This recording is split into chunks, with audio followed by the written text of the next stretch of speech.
In this problem, we're going to use the product to a power rule, which means everything inside is going to be raised to the power of -2. So we're going to do 9 to -2, and then x to the fifth, we're raising that to a power of -2. So once we have that, we need to multiply the exponents here. We're going to use the power rule on that. So I have 9 to -2. That's going to be x to the -10. I don't want to leave my answer with negative exponents. Okay, so I want to write them as positive, as it says here in the instructions. So this 9 to -2, I'm going to put that down on the bottom. The fraction becomes positive. I'm going to do the same thing with the x to the 10 as well. So now both of these are positive. Then I can do 1 over 9 squared, which is going to be 81. And then we'll multiply both these fractions together to put just one single fraction. So 81 x to the 10th will be on the bottom. So that here is using the product raised to a power rule.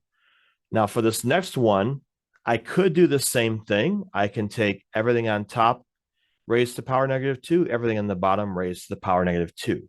But instead, what I'm going to do is I'm going to flip the fraction inside, and that's going to make this one positive.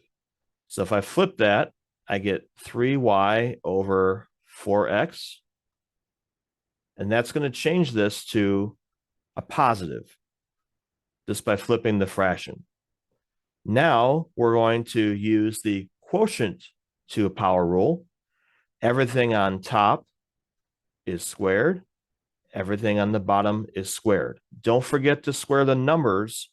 The numbers are inside there, so those have to be squared as well, as you see here.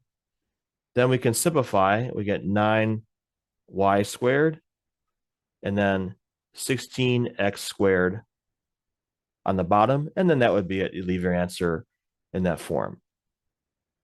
Let's do another one that's very similar. All right, now this one, again, is another case where we're going to flip the fraction. So if we flip the fraction, we get 3y. Okay, so 3y over 4x to the 6th.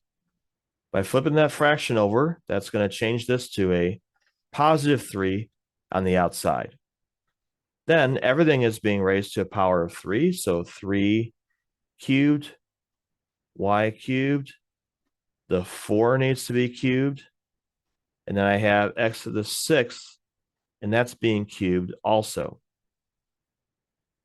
3 cubed is going to be 27.